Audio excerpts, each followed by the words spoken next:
죽느냐 사느냐라는 제목으로 하나님 말씀 전하겠습니다. 죽느냐 사느냐, 영어식 표현으로는 to be와 not to be, that is the question. 사진 한 장 보시겠어요? 예. 정확하게 보면 to be와 not to be죠. 예. 사느냐 죽느냐, 그것이 문제로다. 이 말은 영국의 대문호 셰익스피어의 4대 비극 중 하나인 햄릿의 대사 중에 한 부분이기도 합니다. 영국인들이 그토록 사랑했다고 하죠. 셰익스피어를 당시 1600년대, 1700년대만 하더라도 인도하면 향신료의 천국, 식민지 중으로는 최고로 좋은 것으로 생각했는데 그 인도와도 바꾸지 않을 사람을 셰익스피어로 영국인들이 조바하게 꼽았다고 하죠. 이 햄릿에 나오는 대사 중에 하나가 이 투비와 나투비인데, 뭐 이거 햄릿 다 읽어보지 않았어도 우리 많은 사람들이 이거를 인용하는 거 많이 보게 되죠. 약간 변형해서 그녀와 결혼을 하느냐 안 하느냐 그것이 문제로다, 뭐 이렇게 말을 하기도 하고, 퇴근길에 술을 한잔 하느냐 안 하느냐 그것이 문제로다. 우리만이 아니라 사실은 이 미국의 학생들도 이 표현을 자주 이용한다고 해요. 이렇게 변형을 시켜서 시험 기간에, 두 번째 사진 보시겠어요? 시험 기간에 TV와 not TV, that is the question. TV를 보느냐, TV를 보지 않느냐, 그것이 문제로. 근데 이제 조금 정확하게 그 의미를 좀 되새겨 보면, 이제 정확한 뜻은 우리가 알고 있는 뜻과는 조금 차이가 있을 수 있다고 합니다. to be와 not to be. 우리말은 좀 생소한 표현인데 서양에서는 조금 익숙하고 친숙한 표현이 존재라는 뜻이죠. to be, 존재하다. 존재하느냐 혹은 not to be, 존재하지 않느냐. 좀 더 자연스러운 우리말로 좀 의역으로 바꾸면 아마 이쯤 되겠죠. 살아있는 것으로 남을 것이냐, 죽어있는 것으로 존재할 것이냐. 이게 진짜 무슨 말일까? 이 햄릿의 주거리를 좀 간단히 잠깐만 좀 들어가 보면 햄릿의 내용은 이런 거래요. 덴마크 왕가의 아들로 태어난 이 햄릿, 그 왕의 아들로 태어났죠. 자연스럽게 아들이 후계가 돼야 되는데 이 덴마크 왕가에서 하여튼 뭐 여의치 않은 일도 인해 삼촌이 대신 왕위를 잇습니다. 형의 동생이 왕위를 잇게 되는 것이죠. 형의 동생이 왕위를 잇게 되면서 자연스럽게 왕비였던 자신의 어머니도 결혼해서 취하게 돼요. 그렇게 불행한 삶을 시작하게 된 왕자 햄릿. 그런데 더 충격적인 소식을 듣게 되죠. 어느 날 뭐 여차치한 사정을 통해서 뭐 유령이 나타나고 뭐 어찌어찌해서 결국은 이 햄릿에게 뿐만 아니라 온 백성에게 무슨 이야기가 전해지게 되냐면, 삼촌이, 즉 형의 동생이 형을 독살하고 그리고 왕위를 빼앗고 어머니까지 뺏었다는 것이죠. 이것을 알게 되고 햄릿이 여러 가지 생각을 합니다. 그냥 이대로 모른 체 하며 살 것이냐, 아니면 목숨 걸고 복수를 할 것이냐. 그 와중에 뭐 여러 가지 일들을 겪게 되고 결국은 복수를 하게 되죠. 그런데 복수를 하는데 그 일도 참 쉽지가 않아요. 복수하게 되는 과정에서 삼촌을 죽이려 했는데, 그래서 칼을 꺼내 삼촌을 죽였는데 알고 봤더니 그 삼촌이 아니라 자신이 사랑하는 여인의 아버지를 죽이게 돼요. 그래서 어쩔 수 없이 자신이 사랑하는 여인의 오빠와 목숨을 걸고 서로의 원수를 놓고 결투하게 되고, 그래서 칼에 독을 묻어서 칼에 서로 찔리고, 뭐 결국 삼촌도 죽고, 결국 햄릿도 죽고, 사랑하는 여자도 죽고, 삼촌도 죽고, 자기가 사랑하는 여자의 아버지도 죽고. 사실은 이 햄릿의 4대 비극이라고 했던 이유는요, 주연, 조연 할 것 없이 인물들이 다 죽어요. 아마 그래서 이 셰익스피어의 4대 비극이라 했는지도 모르겠는데, 그 과정 속에서 어떤 선택을 해야 되는가, 어떤 결정을 해야 되는가, 그런 것을 놓고 괜히 끊임없이 이 주인공이 갈등하고 고민하게 됩니다. 이런 내용이 바로 이 투비와 나투비, 사느냐 죽느냐라고 하는 이 대사에 담겨 있는 내용이기도 한데요. 내용과는 정 다르게 현대에서는 햄릿 증후군이라는 단어로 사용되어지기도 한다고 해요. 그러니까 뭐냐면 일종의 결정장애죠. 선택장애를 이 햄릿 증후군이라고 표현하기도 해요. 그러니까 햄릿이 복수를 해야 될지 말아야 될지 막 갈등하고 고민하는 그 내용을 그것을 그대로 소비 트렌드를 이용해서 설명을 하는 거죠. 물건을 사는데 고민한다는 거. 이것을 살 것이냐 말 것이냐. 이것을 사야 되느냐 말아야 되느냐. 뭘 고민을 하느냐. 햄버거 먹고 싶으면 햄버거 먹고 김치찌개 먹고 싶으면 김치찌개 먹으면 되지. 왜 고민하느냐. 그렇지가 않다는 거예요. 햄버거만 해도 햄버거를 먹으려고 봤더니 저렇게 종류가 많다는 거예요. 그래서 못 고르고 고민하게 된다는 거예요. 선택장에. 김치찌개를 먹고 싶은데 김치찌개도 알고 봤더니 저렇게 많다는 거예요. 그래서 저 표 앞에서 한참을 고민한다는 거예요. 무슨 김치찌개를 먹을까? 무슨 김치찌개를 먹지? 소비 패턴이 그렇다는 거예요. 무엇을 선택하고 결정해야 되는지 알 수 없을 만큼 고민이 된다는 거죠. 이것을 선택할까 저것을 선택할까 고민이 된다. 이건 이제 헨리 중훈이라고까지 말하는데 결국은 선택과 결정의 문제에 있다는 것이죠. 자, 똑같은 시각으로 우리 신앙도 한번 돌아보길 원합니다. 우리 신앙에서도 사실은 이런 선택의 장애, 선택의 고민들이 사실은 우리에게도 있죠. 원론적으로 무엇을 선택하고 결정해야 될지 용기를 내지 못한다는 거예요. 우리도 사실은 수없이 끊임없이 하나님의 말씀을 듣습니다. 하나님의 말씀, 우리를 향해 도전해 오시는 선택적인 하나님의 말씀 앞에 우리도 늘 음성을 듣고 귀를 기울여요. 그리고 이제 돌아서서 우리의 삶 가운데 선택을 해야 돼요. 우리의 삶과 생활 가운데 선택을 해야 돼요. 근데 선택하지 못하는 경우가 참 많이 있다는 거예요. 때로는 우리의 삶이 고통 중에 있을 때, 때로는 우리도 인생의 고통이 너무나 커서 그만 포기하고 싶은 충동의 경험을 하게 되기도 하죠. 가족의 심각한 질병으로 또는 완치될 수 없는 병으로 온 가정의 뿌리가 흔들리게 될 때, 경제적 문제로 살던 집을 팔고 작고 허름한 집으로 기약 없이 떠나야 되는 경우, 특히 무언가 잘해보려고 열심히 준비하는데 그 일이 뜻대로 되어지지 않을 때, 낙심하게 될 때 우리 그런 결정하게 되죠. 특히 오늘 본문에 보면요, 바울의 고통의 마음이 서린 그런 구절이 있어요. 우리 다 함께 8절 말씀 같이 한번 읽어볼까요? 8절입니다. 시작. 형제들아, 우리가 아시아에서 당한 혼란을 너희가 모르기를 원하지 아니하노니 힘에 겹도록 심한 고난을 당하며 살 소망까지 끊어지고. 아멘. 바울이 매우 힘들어하고 고통의 시간을 보내게 됩니다. 어느 정도로 힘들었느냐 하면요, 살 소망이 끊어지도록 힘들었다고 자신의 삶을 돌아봐요. 바울이 그토록 어렵고 힘들었다는 거예요. 살 소망이 끊어지도록 힘들고 어려운 시간들을 보냈다는 거죠. 오늘 우리 성경에서는 간단하게 이렇게 표현했지만 고린도후서 11장 24절에서 27절에 보면 이 바울이 얼마나 감당기 어려운 고난들을 당했는가를 간증의 형태로 기록하고 있어요. 거기에 보면 그 유명한 표현이죠. 바울이 이런 고난을 당했다는 거예요. 유대인들에게 40에서 하나 감한매를 5번 맞았고 3번 태장으로 맞고 1번 돌로 맞고 3번 파선하고 일주야를 기품에서 지냈고 여러 번 여행하면서 강의 위험과 강도의 위험과 동족의 위험과 이방인의 위험과 시내의 위험과 광야의 위험과 바다의 위험과 거짓 형제 중의 위험을 당하고 또 수고하며 애쓰고 여러 번 자지 못하고 졸이며 목마르고 여러 번 굶고 춥고 헐벗었노라. 바울이 이런 고통을 겪었다는 건 매우 힘들고 어려운 고통의 시간들을 보냈다는 거예요.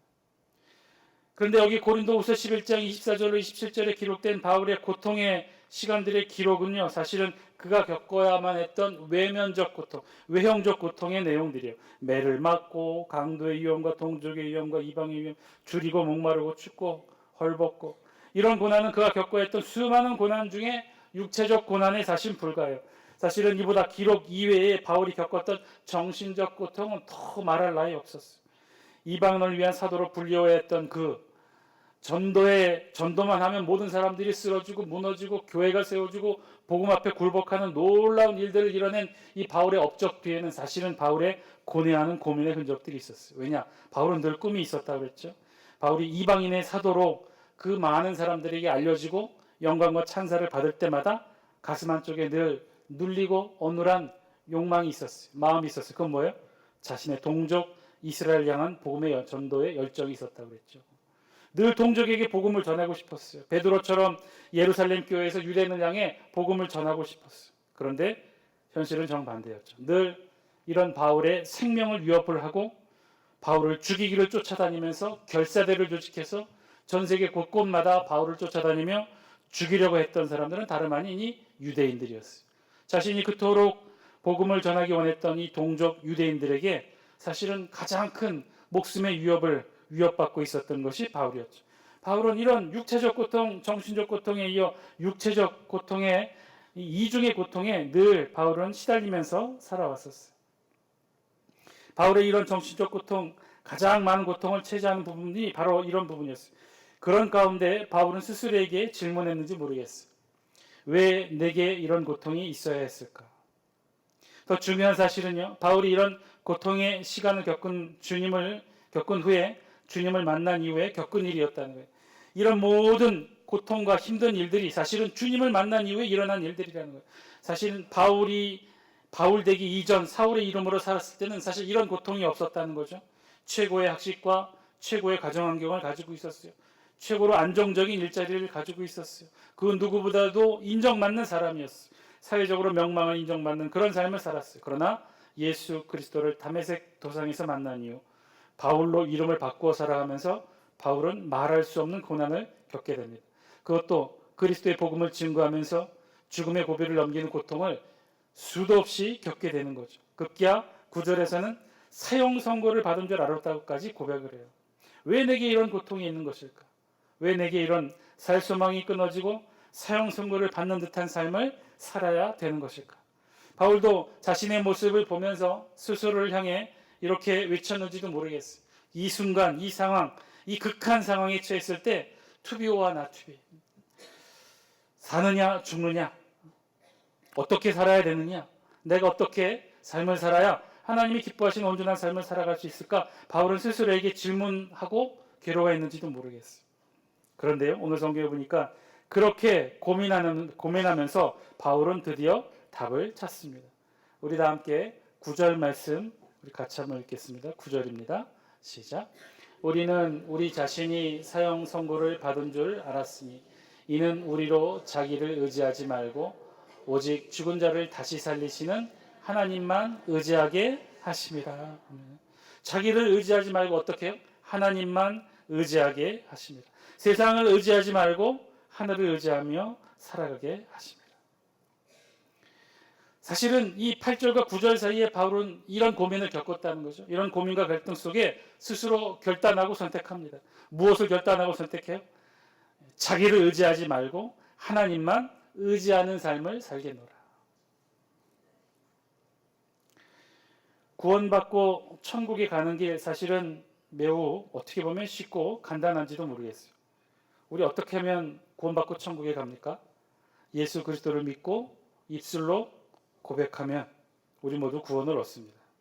하나님이 우리 모두를 의인으로 칭하시고 그리고 하나님의 자녀로 받아주시죠. 그런데 때로는 이 과정이 너무나도 분명하면서 또 너무나 단순한 논리 구조가 쉬워 보여서 의심이 들기도 해요. 정말 이렇게 해서 구원에 이룰 수 있을까? 아니 우리 인간의 입장에서 뭔가를 아주 작은 그 무엇이라도 해야 되는 것이 아닐까? 우리의 노력과 헌신이 필요하지 않을까? 헌금도 좀 많이 하고 주일 예배도 가능한 빠지지 않고 교회를 위해 늘 봉사도 하고 그런 거 해야 천국에 가는 것이 아닐까? 그렇지 않으면 너무 미안하잖아요. 이 세상에서 편히 잘 살다가 저 천국에서 영생의 삶을 살아가게 되는 것이 우리 그리스도인이 소망하는 삶인데 우리도 이 세상에서 새로 아파트에 입주하기 위해 최소한 어떤 일들을 합니까? 새롭게 살림살이도 장만하고 새 아파트에 어울리는 그런 살림살이 도구들도 TV도 사고 소파도 사고 뭐 그런 일들을 하지 않습니까? 우리의 구원을 이루기 위해 최소한 우리도 어떤 노력이 필요하지 않은 걸까? 그렇게 생각할 필요가 하기도 하는데 근데 전혀 필요치 않다는 것이죠. 만약에 조금이라도 인간의 어떤 노력과 봉사가 필요한 것이 천국에 가는 과정이라면 그것이야말로 인간의 노력의 결과물이지 더 이상 하나님의 은혜의 샘물이 아니기 때문에 그렇다는 거예요. 하나님이 우리에게 주시는 천국의 은혜는 우리의 노력이 필요치 않다는 거예요. 우리의 노력이 필요한 곳이라면 그곳은 더 이상 천국이 될 수 없겠죠. 우리가 예수를 구주로 고백하는 그 순간부터 하나님이 사실은 다 만들어 가신다는 거예요. 필요한 모든 것들을 다 만들어 가죠. 현재 지금의 나의 삶의 자리에서부터 천국의 영생의 삶의 자리까지 인도되어지는 모든 것들을 하나님이 다 만들어 가십니다. 그 중에 가장 중요한 것이 바로 오늘 이 신앙의 삶에 대한 결단이에요. 우리 모두는 예수를 구주로 고백하는 그 순간 나의 삶이 주인이 하나님 한 분이심을 하나님으로 결단케 되는 그 놀라운 사건이 우리에게 있게 된다는 거예요. 그리스도인으로 삶을 새롭게 살아가느냐 아니면 세상의 사람으로 죽음을 맞이하느냐, 삶의 결단마저도 하나님이 우리를 통해 만들어 가신다는 거예요. 이끌어 가신다는 거예요. 하나님의 방법으로 우리를 만들어 가신다는 거예요. 우리가 할 수 있는 모든, 그리고 그 유일한 것은요, 그 하나님의 결정에 우리 자신을 내어 맡기는 것이라는 거죠. 하나님 뜻대로 이끌어 주옵소서. 하나님 두 손에 우리의 삶을 맡깁니다. 예수를 구주로 고백하는 것 단순하고 쉬워 보지만 여기에는요 삶의 소중한 결단이 들어있다는 거예요. 사실은요 어떻게 보면 이 자리에 앉아있는 저와 여러분 모두 이 결단을 했던 것이죠. 예수 그리스도를 믿고 우리가 입술로 고백하고 천국으로 하나님의 자녀의 백성과 신분을 획득하게 된 바로 그 순간 투비 오와 나투비를 우리가 결정했다는 거예요. 사느냐 죽느냐, 이 세상의 사람으로 죽느냐 천국의 백성으로 살아갈 것이냐를 우리는 저와 여러분들이 다 결단했다는 거예요. 그러면 하나님만 의지하는 삶은 어떤 것일까? 우리 다 함께 10절 말씀이에요. 우리 10절 우리 같이 한번 읽겠습니다. 시작. 그가 이같이 큰 사망에서 우리를 건지셨고 또 건지실 것이며 이후에도 건지시기를 그에게 바라노라. 아멘. 하나님이 사망에서 우리를 건지셨고 지금 건지시고 계시며 앞으로도 건지실 것이다. 사실 이것은요 바울의 이 신앙의 고백 10절에 있는 말씀은요 하나님이 누군가 가르쳐 주거나 누군가 우리에게 뭔가를 보여주시거나 그랬던 것이 아니에요. 바울 스스로 자신의 신앙의 고백을 통해 결단하여 하나님 앞에 고백하여 입술의 언어로 하나님 앞에 드렸던 신앙의 고백이죠. 그가 이같이 사망에서 우리를 건지셨고 지금도 건지시고 계시며 앞으로도 건지실 것이다. 하나님이 사망에서 우리를 건지셨고 지금도 건지고 계시고 앞으로도 건지실 것이다. 우리의 삶 가운데 하나님이 이끌어 주실 것이고 하나님이 우리를 천국으로 인도해 주실 것이고 앞으로도 우리를 계속해서 이끌어 주실 것이다. 우리의 삶을 바꾸는 것 쉬운 일이 아닐 것입니다. 습관을 바꾸고 행동을 바꾸는 일 매우 어려운 일일 것이에요. 그런데 마음과 생각을 바꾸는 일만큼은 우리가 할 수 있어야 한다는 거예요. 하나님이 우리를 건지셨고 지금도 건지시고 계시며 앞으로도 건지실 것이다 라고 우리가 우리의 삶을 새롭게 정의하고 하나님 앞에 그렇게 고백하는 그 순간 우리는 진짜 그러한 삶대로 이끌린 바대로 나아가게 될 것이고 하나님께서 그렇게 인도해 주실 것이라는 거예요. 우리 모두는 하나님에 의해 그렇게 이끌린 삶을 살아가게 될 것이라는 거예요. 우리 마음에 분명한 소망과 확신을 갖는다면 그렇게 우리 삶이 바뀌게 된다는 거예요. 중요한 것은요 우리의 마음의 결단이라는 거예요. 투비 오와 나투비. 그것처럼 우리가 세상의 백성으로 그렇게 세상에서 살다가 죽을 것이냐, 우리가 천국을 소망하고 하늘을 바라보며 영생을 소유할 것이냐 결단하라는 거예요. 우리 마음으로, 우리의 신앙의 고백으로. 일체 유심조라는 말이 있습니다. 뜻은 모든 것은 마음에 달려 있다는 것이죠. 여기에 관계된 이야기가 있는데요. 토끼들이 평화롭게 지나는 마을이 있었다고 합니다. 어느 날 이 마을에 여우가 나타난 거예요. 토끼들과 함께 다른 마을 동물들이 함께 평화롭게 지내는 이 마을에 어느 날 여우가 나타나서 토끼들을 마구 괴롭히기 시작했대요. 엄마 토끼들의 빨래터에 나타나 돌을 던지고 아빠 토끼들의 일터에 와서는 막 회방을 놓았대요. 심지어 아기 토끼들이 노는 곳에 나타나 토끼들을 막 무섭게 겁주고 음식도 빼앗고 집도 부서뜨렸다고 합니다. 여우 한 마리 때문에 평화로운 토끼 마을이 엉망이 되었대요. 어떻게 하면 이 여우를 몰아낼까 궁리하다가 할아버지 토끼가 꾀를 내었다고 합니다. 뭐라고 꾀를 내느냐? 여우를 찾아가서는 할아버지 토끼가 이렇게 말했대요. 여우님, 여우님, 요 근처 숲속에 사는 매미라는 놈이 요즘 들어 매일 시끄럽게 떠들고 있는 것 아십니까? 아 그래? 매미가 요즘 많이 울고 있긴 하지. 그래, 뭐라고 떠드는데? 아 글쎄, 이 매미라는 놈이 여우님 욕을 하지 않습니까? 어떤 욕을 하는데? 매미가 이렇게 울어대는데 여우님 못 들으셨어요? 메롱 메롱 메롱 여우 바보 맴. 아니 이러고 하루 종일 여우님을 놀리지 않습니까? 화가 난 여우가 확인하기 위해 매미가 사는 나무로 갔어요. 그리고 귀를 쫑긋 세어 매미 소리를 자세히 듣습니다. 그랬더니 이 토끼 말대로 이 매미가 그렇게 우는 거예요. 메롱메롱메롱 여우 바보 여우 바보 맴맴맴맴 하루 종일 이렇게 울면서 자신을 욕하는 거예요. 여우는 화가 나서 매미를 잡기 위해 바로 즉시 나무 위로 올라갔어요. 매미를 잡기 위해 이가지 저가지 번갈아가면서 막 올라가며 나무를 흔들어대고 나뭇가지로 쳤지만 이 날아다니며 도망다니는 이 여우는 잡을 수가 없었어요. 계속 쫓던 이 매미 쫓기에 그만 여우가 지쳐서 나무 아래 널브러져 있는데 그때도 계속해서 매미는 여우 욕을 해대고 있었던 거예요. 여우는 더 이상 한시라도 이곳에 머물러 있다가는 이 자신을 욕하는 매미 소리에 미쳐버릴 것 같아서 결국 여우는 토끼 마을을 떠나고 말았답니다.